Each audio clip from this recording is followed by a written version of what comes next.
Hi everyone, a warm welcome to Vocabspedia. Today we are breaking down the English section from a recent Kerala PSC question paper.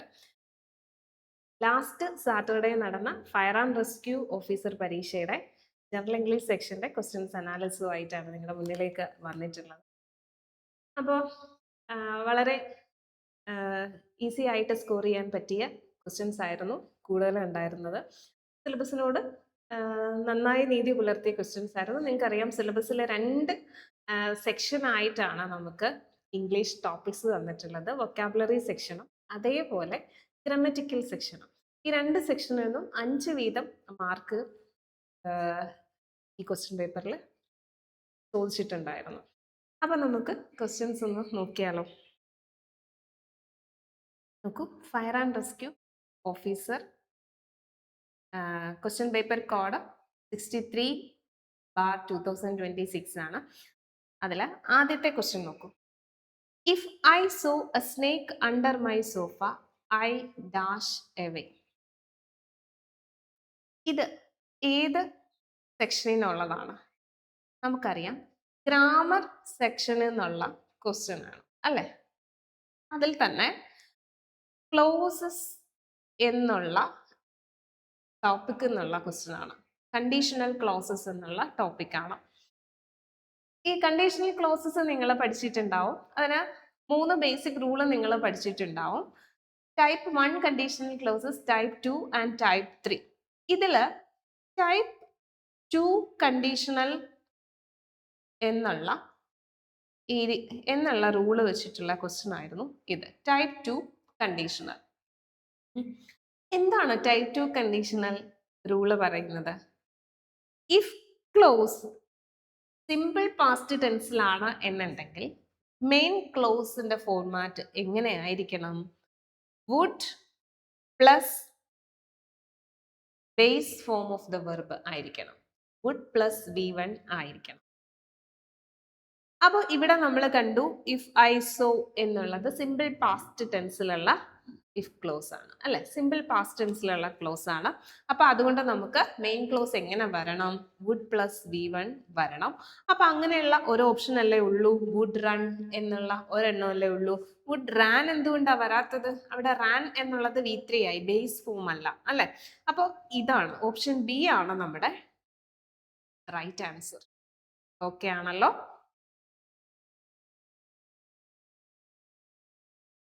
Option B is the right answer. If I saw a snake under my sofa, I would run away എന്നുള്ളതാണ് ശരി ഉത്തരം. രണ്ടാമത്തെ question നോക്കൂ. One of the following words is misspelled. Identify the word എന്നുള്ളതാണ്. 4 ഓപ്ഷനിൽ 3 എണ്ണം correctly spelled ആണ്, ഒരെണ്ണം മിസ്പെൽഡ് ആണ്. സ്പെല്ലിംഗ് തെറ്റിച്ച് തന്നിരിക്കുന്ന വാക്ക് ഐഡന്റിഫൈ ചെയ്യുക എന്നുള്ളതായിരുന്നു ക്വസ്റ്റ്യൻ. നോക്കൂ, വാലറ്റ്യൂഡിനേറിയൻ ഉണ്ട്, അക്വൈൻറ്റൻസ്, ഒക്കറൻസ്, ബ്യൂറോക്രസി, ഇങ്ങനെ 4 വാക്കുകളാണുള്ളത്. ഇതിൽ മിസ്പെൽഡ് ആയിട്ടുള്ള വാക്ക് ഒക്കറൻസ് എന്നുള്ളതാണ്. ഓപ്ഷൻ സി ആണ് അല്ലേ. എന്താ അവിടെ തെറ്റ്? നോക്കൂ, എന്താണ് കറക്റ്റ് സ്പെല്ലിംഗ്? ഒക്കറൻസ് എന്നുള്ളതാണ് അല്ലെ. ENC ആണ് അവസാനം വരിക, ഡബിൾ ആർ ഉണ്ട്. അപ്പൊ ഇവിടെ എ ആണ് കൊടുത്തിട്ടുള്ളത്. അപ്പൊ അത് സ്പെല്ലിംഗ് തെറ്റിപ്പോയിരിക്കുന്നു അതുകൊണ്ട്. അപ്പോൾ നമുക്ക് യൂഷ്വലി സ്പെല്ലിംഗ് കറക്ഷന് വേണ്ടിയിട്ട് കുറച്ച് ലെങ്തി ആയിട്ടുള്ള വാക്കുകളായിരിക്കും പലപ്പോഴും തരിക. അപ്പോൾ ഇങ്ങനെ ലെങ്തി ആയിട്ടുള്ള വാക്കാണെങ്കിൽ സ്പെല്ലിംഗ് തെറ്റിപ്പോകാതെ നിങ്ങൾ ഡിവൈഡ് ചെയ്തോ സ്പ്ലിറ്റ് ചെയ്തോ ഒക്കെ പഠിക്കുന്നത് വളരെ നല്ലതായിരിക്കും. അല്ലെങ്കിൽ ചെറിയ ചെറിയ മെമ്മറി ടിപ്സ് വെച്ചിട്ട് പഠിക്കുന്നത് വളരെ നല്ലത്.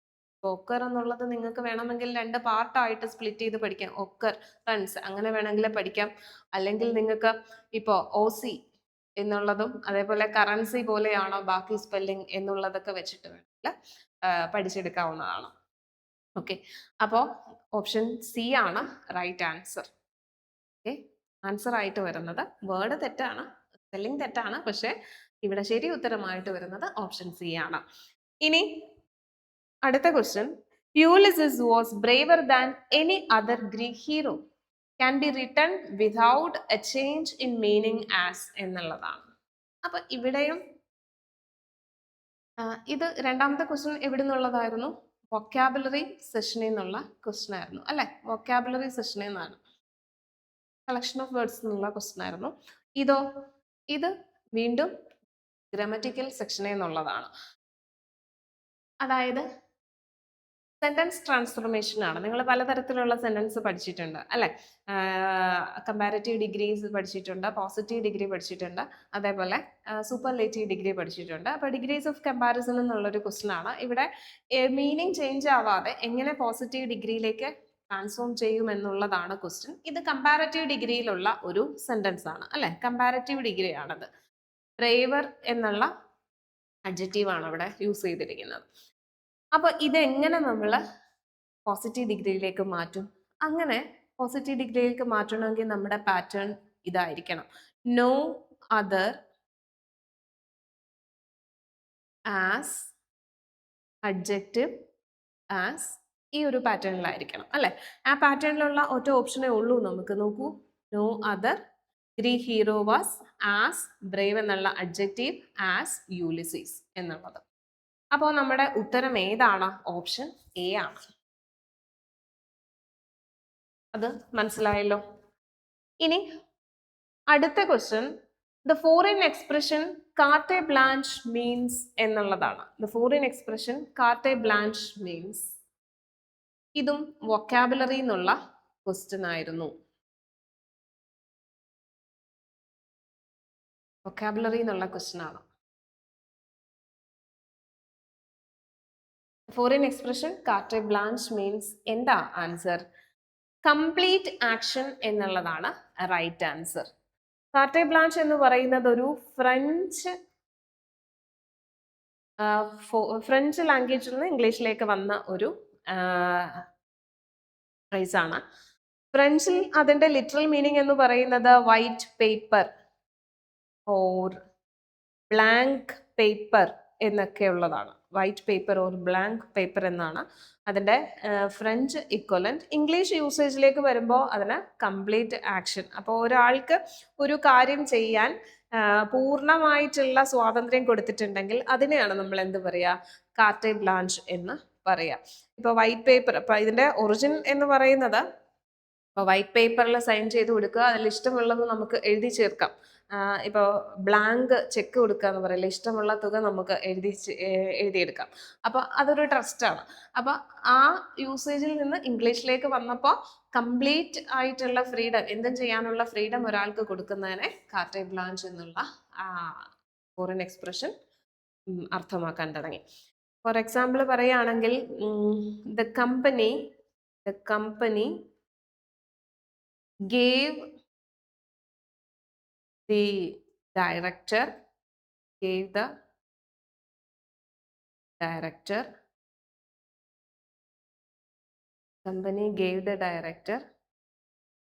to start a new project. അതായത് പുതിയ പ്രോജക്റ്റ് സ്റ്റാർട്ട് ചെയ്യാൻ കമ്പനി എന്ത് ചെയ്തു? ഡയറക്ടർക്ക് കാർട്ടെ ബ്ലാഞ്ച് എന്ന് കൊടുക്കാൻ മറന്നുപോയി. Carte blanch. കമ്പനി, ഒന്നുകൂടി എഴുതാം. The company gave the director carte blanche. Carte blanche എന്നുള്ളതാണ് പ്രൊനൗൺസിയേഷൻ കേട്ടോ. Carte blanche to start new project. അതായത് പുതിയ പ്രോജക്റ്റ് തുടങ്ങാനുള്ള പൂർണ്ണ അധികാരം, പൂർണ്ണ സ്വാതന്ത്ര്യം കമ്പനി ആർക്ക് നൽകി? ഡയറക്ടർക്ക് നൽകി എന്നുള്ളതാണ്. അപ്പോൾ കാർട്ട് ബ്ലാഞ്ച് എന്ന് പറഞ്ഞാൽ കംപ്ലീറ്റ് ഫ്രീഡം എന്നുള്ളതാണ് അതിൻ്റെ അർത്ഥം. So option A is our right answer. Okay ആണല്ലോ. അടുത്തതും വൊക്കാബുലറി സെക്ഷനിൽ നിന്നുള്ള ക്വസ്റ്റ്യൻ ആണ്. Antonym of Gregorios. എന്താണ് ആന്റണിം എന്ന് പറഞ്ഞാൽ അർത്ഥം? ആന്റണിം എന്ന് പറഞ്ഞാൽ വേർഡ്സ് ഹാവിങ് ഓപ്പോസിറ്റ്നെസ് ഓഫ് മീനിങ് എന്നുള്ളതാണ്. വിപരീതാർത്ഥമുള്ള വാക്കുകളെയാണ് നമ്മൾ എന്ത് പറയുക? ആന്റണിം എന്ന് പറയുക. അപ്പോൾ ഗ്രിഗേറിയസ് എന്നുള്ളതിൻ്റെ ആന്റണിം ആണ് ചോദിച്ചിട്ടുള്ളത്. ഗ്രിഗേറിയസ് എന്ന് പറഞ്ഞാൽ ഒരു അഡ്ജക്റ്റീവ് ആണ്. വളരെ സോഷ്യബിൾ ആയിട്ടുള്ള ആൾക്കാരെ സജസ്റ്റ് ചെയ്യാൻ വേണ്ടി യൂസ് ചെയ്യുന്ന വാക്കാണ് ഗ്രിഗേറിയസ് എന്നത്. സമൂഹത്തിൽ ഇടപഴകാൻ ഇഷ്ടപ്പെടുന്ന, മറ്റുള്ളവരുടെ കമ്പനി എൻജോയ് ചെയ്യുന്ന, സോഷ്യബിൾ ആയിട്ടുള്ള, ഔട്ട് ഗോയിങ് ആയിട്ടുള്ള ആൾക്കാരെയാണ് നമ്മൾ എന്ത് പറയുക, ഗ്രിഗേറിയസ് എന്ന് പറയുക. One who loves the company of others, one who enjoys the company of others, അതാണ് ഗ്രിഗേറിയസ്. അപ്പൊ അതിന്റെ ഓപ്പോസിറ്റ് മീനിങ് വരുന്നത് എന്തായിരിക്കും? അധികം സൊസൈറ്റിയിൽ ഇടപഴകാത്ത, അല്ലെ, റിസർവ്ഡ് ആയിട്ടിരിക്കുന്ന ആള്. അപ്പൊ എന്താ നമ്മുടെ ആൻസർ? ഇതാ ഇവിടെ തന്നെ ഉണ്ട്, ഓപ്ഷൻ എ, റിസർവ്ഡ് എന്ന്. ഓക്കെ ആണല്ലോ. അപ്പൊ സറണ്ടർ അല്ല, സെലിബ്രേറ്റ് എന്നുള്ളതല്ല, എൻഷ്യന്റും അല്ല. നമ്മുടെ ഉത്തരം ഏതാണ്? Option A, reserved. അടുത്തത് change the following sentence into indirect speech എന്നുള്ളതാണ്. Change the following sentence into indirect speech, reported speech എന്നുള്ള ക്വസ്റ്റ്യൻ ആണ്. റിപ്പോർട്ടഡ് സ്പീച്ച് എന്ന് പറഞ്ഞാൽ നിങ്ങൾക്ക് ഗ്രാമർ സെക്ഷനിലെ ടോപ്പിക് ഉണ്ടല്ലോ. അതായത് ഒരാൾ പറഞ്ഞ കാര്യം മറ്റൊരാളോട് റിപ്പോർട്ട് ചെയ്യുകയാണ്. അപ്പൊ ഇവിടെ എന്താ കൊടുത്തിട്ടുള്ളത്? The man said to the people at the bus stop, don't you believe me. Yes or no question ആണ്. അപ്പോൾ yes or no question report ചെയ്യാനുള്ള അല്ലെങ്കിൽ ഇൻഡയറക്റ്റ് സ്പീച്ചിലേക്ക് മാറ്റാനുള്ള റൂൾസ് നിങ്ങൾ പഠിച്ചിട്ടുണ്ടാവും. ഒന്ന് എന്താണ്? ഒന്ന് ക്വസ്റ്റ്യൻ വെർബ്, റിപ്പോർട്ടിംഗ് വെർബ് നമ്മൾ സെഡ് എന്തായിട്ട് മാറ്റണം? ആസ്ഡ് ആക്കി മാറ്റുക. അപ്പൊ ഇവിടെ 3 ഓപ്ഷനിൽ ആസ്ഡ് നമുക്ക് തന്നിട്ടുണ്ട്. അതേപോലെ എന്താ, യെസ് ഓർ നോ ക്വസ്റ്റ്യൻ സ്റ്റേറ്റ്മെന്റിലേക്ക് മാറ്റുമ്പോൾ നമ്മൾ കൺജങ്ഷൻ ഇൻട്രൊഡ്യൂസ് ചെയ്യുക. ഒന്നുകിൽ വെദർ ചേർക്കാം നമുക്ക്, അതല്ലെങ്കിൽ ഇഫ് ചേർക്കാം. ഇത് രണ്ടും ശരിയാണ്. അപ്പോൾ വെദറും ഇഫും ഉള്ള 2 ഓപ്ഷൻ നമുക്കുണ്ട്. അപ്പൊ ഇത് രണ്ടിൽ ഏതെങ്കിലും ഒന്നായിരിക്കും ഉത്തരം. അടുത്തത് എന്താണ്? നമ്മൾ ടെൻസ് ഷിഫ്റ്റ് ചെയ്യുക. ഇവിടെ ഡോണ്ട് യു എന്നുള്ള ടെൻസ് ആണ് തന്നിട്ടുള്ളത്, അല്ലെ? ഡോണ്ട് യു നമ്മൾ പാസ്റ്റ് ടെൻസിലേക്ക് ഷിഫ്റ്റ് ചെയ്യണം. പ്രസന്റ് ടെൻസ് പാസ്റ്റിലേക്ക് ഷിഫ്റ്റ് ചെയ്യുമ്പോൾ അതെന്താവും? ഡിഡിൻറ്റ് യു എന്നുള്ളതാവും, അല്ലെ? ഡിഡിൻറ്റ് എന്ന് വരണം. പിന്നെന്താണ്? പ്രോണൗൺ ആയിട്ടുള്ള യു നമ്മൾ അപ്ഡേറ്റ് ചെയ്യുക. യു എന്തായിട്ട് മാറണം? ഇവിടെ ബസ് സ്റ്റോപ്പിലുള്ള പീപ്പിൾ അല്ലേ, പീപ്പിൾ ആവുമ്പോൾ അതെന്തായിട്ട് മാറും? ദേ ആയിട്ട് മാറും. യു അപ്ഡേറ്റ് ചെയ്ത് നമ്മൾ എന്താക്കി? ദേ ആക്കി. അപ്പോൾ asked, whether or if, didn't, they, ഇത്രയും വരുന്ന ഓപ്ഷൻ ഏതാണ് നമുക്ക്? ഓപ്ഷൻ എ അല്ലേ നമ്മുടെ റൈറ്റ് ആൻസർ? അല്ലേ? എന്താ? The man asked the people at the bus stop whether they did not believe him എന്നുള്ളതാണ്. അപ്പോൾ option A is the right answer. അടുത്തതും നോക്കൂ, ഗ്രാമർ സെക്ഷനിൽ നിന്ന് തന്നെയാണ്. Add an appropriate tag, question tag, അല്ലെ? ക്വസ്റ്റ്യൻ ടാഗ് ഇല്ലാത്ത PSC ക്വസ്റ്റ്യൻസ് വളരെ വിരളമാണ്. അതും വളരെ എളുപ്പത്തിലുള്ളതാണ് ഇവിടെ ചോദിച്ചിട്ടുള്ളത്. Let's have a break now ആയിരിക്കും ടാഗ് ക്വസ്റ്റ്യൻ ആയിട്ട് വരിക. ലെറ്റ്സ് വന്നാൽ നമ്മൾ ക്വസ്റ്റ്യൻ ടാഗ് പഠിക്കുമ്പോഴേ നമ്മൾ ആദ്യം പഠിക്കുന്ന റൂളുകളിൽ ഒന്നാണ്, ലെറ്റസ് വന്നാൽ നമുക്ക് എന്ത് വേണം? ഷാൽവി ആണ് എന്തായിട്ട് വരിക? ടാഗ് ആയിട്ട് വരിക. അപ്പോൾ ഓപ്ഷൻ ബി ആണ് ശരി ഉത്തരം. ലെറ്റ്സ് വന്നാൽ എന്തായിരിക്കും? ഷാൽവി ആയിരിക്കും ക്വസ്റ്റ്യൻ ടാഗ്. എപ്പോഴും നമ്മൾ കണ്ടുവരുന്ന റെക്കറന്റ് ആയിട്ട് ചോദിക്കുന്ന ഒരു പാറ്റേൺ ആണ് ക്വസ്റ്റ്യൻ ടാഗിലത്. അടുത്തത് rewrite the following sentence into passive voice എന്നുള്ളതാണ്. ആക്റ്റീവ് വോയിസിലുള്ള സെന്റൻസ് തന്നിട്ടുണ്ട്, അത് നമ്മൾ എന്തിലേക്ക് മാറ്റുക? പാസീവ് വോയിസിലേക്ക് മാറ്റുക. എന്താണ് sentence? Make one more attempt എന്നുള്ളതാണ്. Make one more attempt. നോക്കിയേ, ഇതൊരു ഇമ്പെറേറ്റീവ് സെന്റൻസ് ആണ്. ഇമ്പെറേറ്റീവ് സെന്റൻസ് എന്ന് പറഞ്ഞാൽ എന്താണ്? നമ്മൾ റിക്വസ്റ്റോ കമാൻഡോ ഓർഡറോ ഒക്കെ കൊടുക്കുന്ന ടൈപ്പ് ഓഫ് സെന്റൻസിനെയാണ് നമ്മൾ ഇമ്പെറേറ്റീവ് സെന്റൻസ് എന്ന് പറയുക. അപ്പൊ ഇവിടെ ഇമ്പെറേറ്റീവ് സെന്റൻസ് നമ്മൾ പാസീവ് വോയിസിലേക്ക് മാറ്റുമ്പോൾ അതിനും ഒരു കുഞ്ഞു റൂൾ ഉണ്ട്. എന്താ? ലെറ്റിൽ സ്റ്റാർട്ട് ചെയ്യുക, അല്ലെ? Let plus object plus B plus B3 എന്നുള്ളതാണ് അവിടെ അതിന്റെ റൂൾ, അല്ലെ? അപ്പോൾ ലെറ്റ് കൊണ്ട് തുടങ്ങുന്ന 2 ഓപ്ഷൻ നമുക്കുണ്ട്. നോക്കൂ, ലെറ്റ് വൺ മോർ അറ്റംപ്റ്റ് എന്നുള്ള അതാണ് ഒബ്ജക്റ്റ് കർമ്മമായിട്ട് ഇവിടെ വരുന്നത്, അല്ലെ?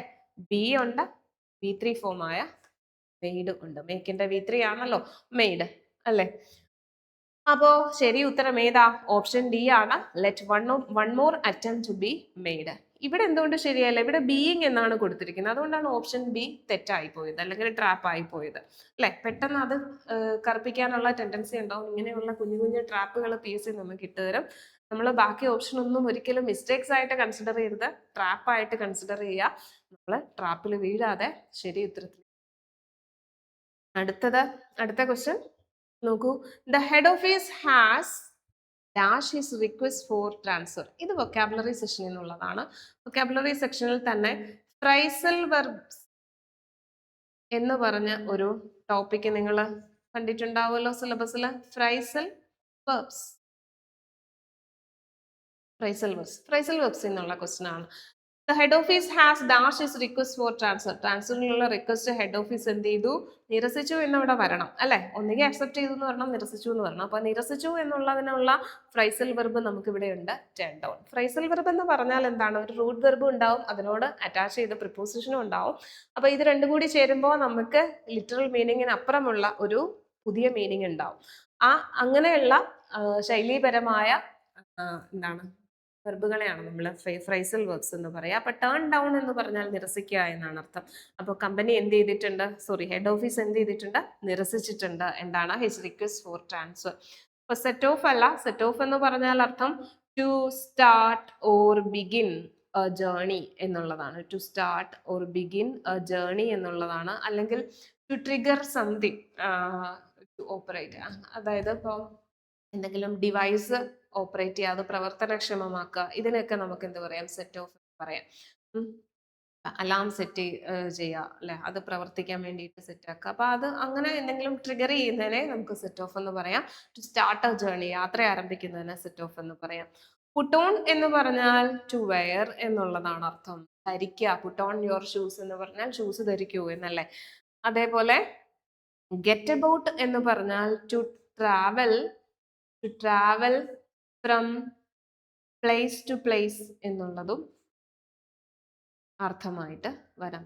To travel from place to place, to move from place to place. അല്ലെങ്കിൽ വേറൊരർത്ഥം കൂടി ഉണ്ട് അതിന്. To circulate news or spreading news പരത്തുക, കിംവദന്തി പരത്തുക, ഇങ്ങനെയൊക്കെയുള്ള അർത്ഥം എന്തിനുണ്ട്? ഗെറ്റ് അബൌട്ടിനുണ്ട്. അല്ലെങ്കിൽ ചുറ്റിക്കറങ്ങുക, ചുറ്റി സഞ്ചരിക്കുക, ഇങ്ങനെയൊക്കെയാണ് ഇതിന്റെ അർത്ഥം ഗെറ്റ് അബൌട്ട്. അപ്പൊ ഇത് മൂന്നും അല്ലാന്ന് നമുക്ക് മനസ്സിലായി. നമ്മുടെ ശരി ഉത്തരം ഏതാണ്? ടേൺ ഡൗൺ എന്നുള്ളതാണ്. Okay, option A is the right answer. ഇനി the meaning of the idiom cut corners is എന്നുള്ളതാണ്. The meaning of the idiom cut corners എന്നുള്ളതാണ്. ഈ ഇഡിയംസ് എന്ന് പറഞ്ഞാൽ ഇതും വൊക്കാബുലറി സെഷനിൽ നിന്നുള്ള ക്വസ്റ്റ്യൻ ആണ് കേട്ടോ. ഇഡിയംസ് എന്ന് പറഞ്ഞാൽ എന്താണ്? ഭാഷാപരമായ ശൈലിയാണ് അല്ലെ. അതായത് ഇപ്പോ ഒരു 2-3 വാക്കുകൾ ചേരുമ്പോൾ അത് അതിന്റെ ലിറ്ററൽ മീനിങ്ങിൽ ഉപരി ഒരു പ്രത്യേക മീനിങ് ഉളവാക്കുന്നതിനെയാണ് നമ്മൾ ഇഡിയംസ് എന്ന് പറയുക. അത് ഇംഗ്ലീഷിലും മലയാളത്തിലും നമുക്ക് വളരെ സുലഭമായിട്ട് നമ്മൾ ഈ പറഞ്ഞ ശൈലികൾ യൂസ് ചെയ്യാറുണ്ട്. ഫോർ എക്സാമ്പിൾ പറയുകയാണെങ്കിൽ ഇപ്പോൾ എ പീസ് ഓഫ് കേക്ക് എന്ന് പറയുന്നത് ഇംഗ്ലീഷിലെ ഒരു ഇഡിയമാണ്, എ പീസ് ഓഫ് കേക്ക്. അപ്പോൾ അതിന്റെ ലിറ്ററൽ മീനിങ് നമ്മൾ എടുക്കുകയാണെന്നുണ്ടെങ്കിൽ ഒരു കഷ്ണം കേക്ക് എന്നുള്ളതാണ് അല്ലെ. പക്ഷേ അതിന്റെ ഇഡിയോമാറ്റിക് മീനിങ് എന്നാൽ വളരെ ഈസി ആയിട്ടുള്ള ഒരു ടാസ്ക് എന്നുള്ളതാണ്, വളരെ എളുപ്പത്തിൽ ചെയ്യാവുന്ന ഒരു കാര്യം. അതിനെയാണ് നമ്മൾ പീസ് ഓഫ് കേക്ക് എന്ന് പറയാം.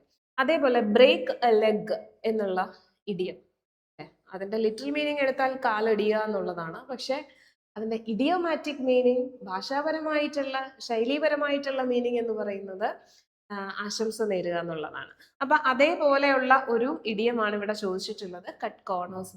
അപ്പൊ ഈസി ആവർത്തിച്ച് ചോദിക്കുന്ന ക്വസ്റ്റ്യനുമാണത്. എന്താണ് അതിന്റെ അർത്ഥം? To do something in the easiest way എന്നുള്ളതാണ് അതിന്റെ അർത്ഥം. ഓപ്ഷൻ ബി ആണ് റൈറ്റ് ആൻസർ. അതായത് കട്ട് കോർണേഴ്സ് എന്ന് പറഞ്ഞാൽ ഒരു കാര്യം ഏറ്റവും ഈസിയസ്റ്റ് ആയിട്ടുള്ള, ഫാസ്റ്റസ്റ്റ് ആയിട്ടുള്ള, ചീപ്പസ്റ്റ് ആയിട്ടുള്ള വഴിയിലൂടെ നമ്മൾ ചെയ്യുന്നതിനെയാണ് എന്ത് പറയുക? കട്ട് കോർണേഴ്സ് എന്ന് പറയുന്നത്.